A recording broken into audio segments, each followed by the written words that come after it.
नमस्कार। BSc part second के physical chemistry के चैप्टर इलेक्ट्रोकेमिस्ट्री फर्स्ट में आज हम मूविंग बाउंड्री मेथड की स्टडी करेंगे, अर्थात अभिगामनांक निर्धारण की विधि में चल सीमा विधि का अध्ययन करेंगे। मूविंग बाउंड्री मेथड या चल सीमा विधि लॉज साइंटिस्ट ने प्रतिपादित की थी और बेंथम ने उसमें करेक्शन किया था।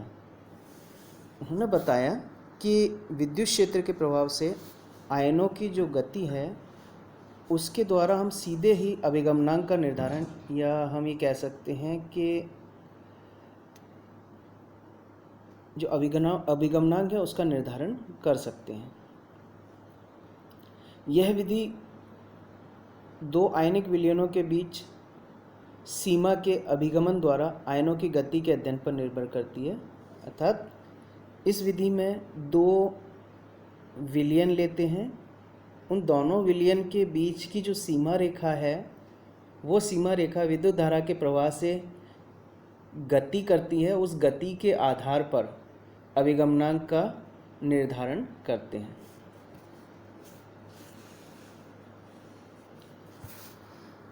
यह विधि किस सिद्धांत पर कार्य करती है? इस विधि के सिद्धांत को समझने के लिए हम धनायन के अभिगमनांक का निर्धारण करते हैं।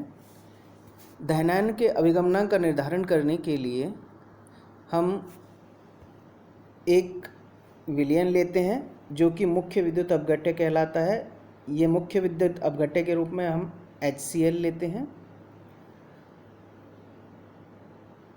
तथा एक दूसरा विद्युत अपघट्य का विलयन लेते हैं जो कि सूचक विद्युत अपघट्य इंडिकेटर इलेक्ट्रोलाइट कहलाता है। सूचक विद्युत अपघट्य जो है वो उसका चयन करते समय दो बातों का ध्यान रखना आवश्यक है। फर्स्ट, सूचक विद्युत अपघट्य जो इंडिकेटर इलेक्ट्रोलाइट्स है उसके धनायन का वेग मैन इलेक्ट्रोलाइट के धनायन के वेग से कम हो। अर्थात जो हमारा मैन इलेक्ट्रोलाइट, जैसे हमने HCl लिया, उसके धनायन H+ का वेग जो होगा वो सूचक के धनायन के वेग से अधिक होगा। मान लो हमने सूचक के रूप में कैडमियम क्लोराइड लिया है तो H आयन का जो वेग होगा वो कैडमियम आयन के वेग से अधिक होगा। दूसरी बात ध्यान रखने वाली है कि मुख्य सूचक और जो मुख्य इलेक्ट्रोलाइट और जो इंडिकेटर इलेक्ट्रोलाइट है उनके ऋणायन समान होने चाहिए। यहाँ हमने HCl जो है वो मैन इलेक्ट्रोलाइट लिया है और कैडमियम क्लोराइड जो है वो इंडिकेटर इलेक्ट्रोलाइट लिया है, तो दोनों के ऋणायन समान है। यहाँ भी Cl है और यहाँ भी Cl है। तो इस तरह से दो बातें हमें ध्यान रखना आवश्यक है। पहला तो मुख्य इलेक्ट्रोलाइट के धनायन का वेग अधिक होना चाहिए, और दूसरा मुख्य इलेक्ट्रोलाइट्स मैन इलेक्ट्रोलाइट और इंडिकेटर इलेक्ट्रोलाइट दोनों के ऋणायन समान होने चाहिए। अब मूविंग बाउंड्री मेथड जो है, इसमें जो उपकरण काम में लेते हैं वो क्या है? मूविंग बाउंड्री मेथड में एक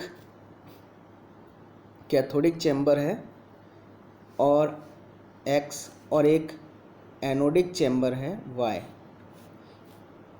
कैथोडिक और एनोडिक चैम्बर को एक सिलेंड्रिकल ट्यूब, एक बेलनाकार नली AB जोड़ती है। ये एक बेलनाकार नली है जो कि दोनों चैम्बर को जोड़े हुए है।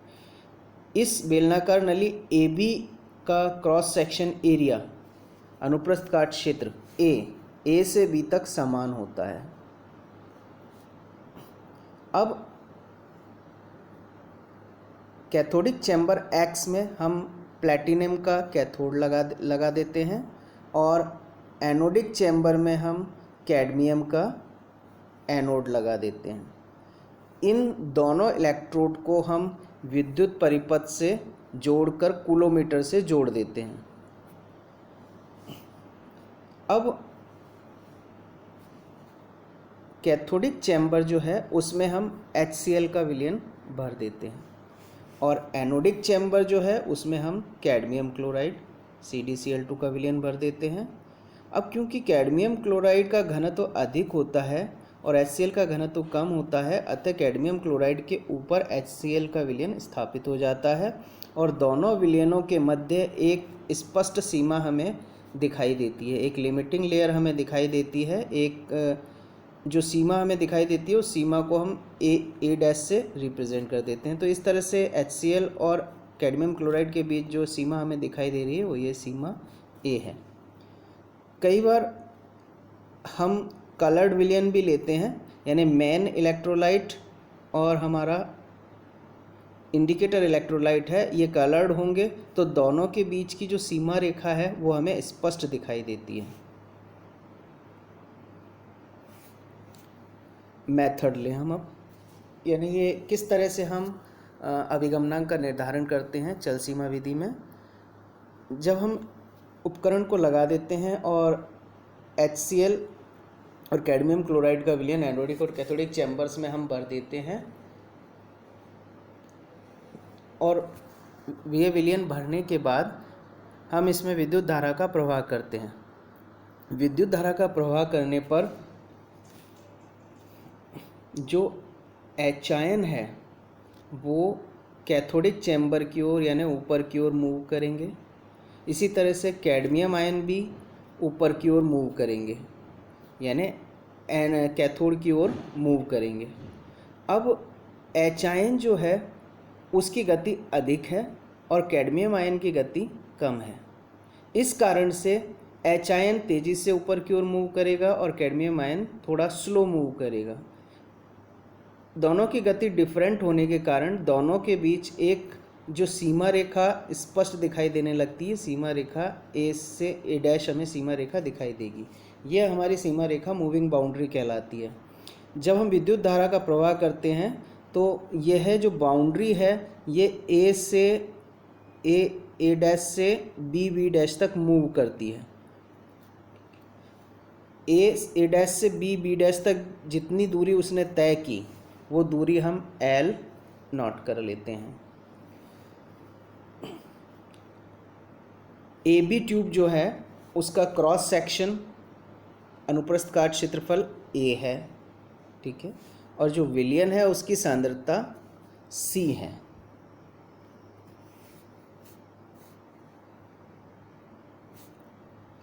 अब हम जब हमें L, A और C हमें मिल जाता है तो हम अभिगमनांक का निर्धारण किस तरह से करते हैं। जब बाउंड्री A से B तक मूव करी तो उसने कितनी दूरी तय की L, ठीक है, और क्रॉस सेक्शन नली का A है तो आयतन क्या हो गया L इंटू A, ठीक है, और अगर सांद्रता C है तो H आयन का ग्राम तुल्यांक क्या हो गया L into A into C upon 1000, ठीक है। अर्थात हमें कह सकते हैं कि कैथोड की ओर जाने वाले H आयन की ग्राम तुल्यांक की संख्या होगी L into A into C upon 1000। और चूँकि 1 ग्राम तुल्यांक हाइड्रोजन आयन 1 फैराडे विद्युत धारा को ले जाता है फैराडे के नियम से, तो हम क्या कह सकते हैं कि H आयनों द्वारा ले जाई गई कुल विद्युत धारा हमारी क्या हो गई L into A into C upon 1000 Faraday, यानी कुल विद्युत धारा H आयनों द्वारा कुल कितनी विद्युत धारा ले जाई गई L into A into C upon 1000 Faraday.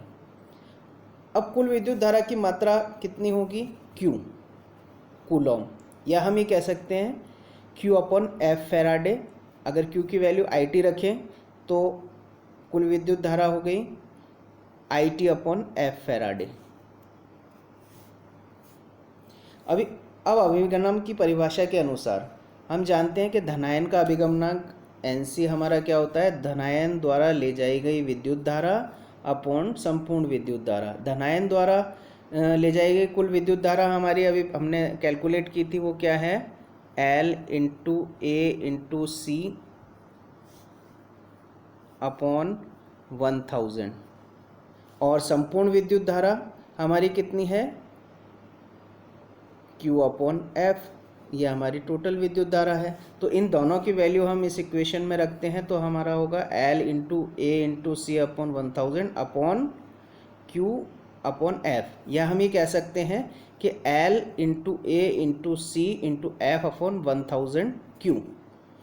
F की वैल्यू हम रख देते हैं फैराडे, एक फैराडे होता है 96,500, तो हमने वैल्यू रखी L × A × C × 96,500 upon 1000 × Q। या हम ये कह सकते हैं कि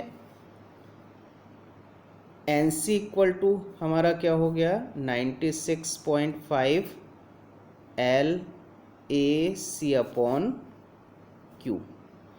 तो हमें पता है Q हम कुल विद्युत धारा जो हमने प्रवाहित की वो निकाल लेते हैं, C हमें सांद्रता पता है, A अनुप्रस्थ का क्षेत्रफल है जो हमें पता है।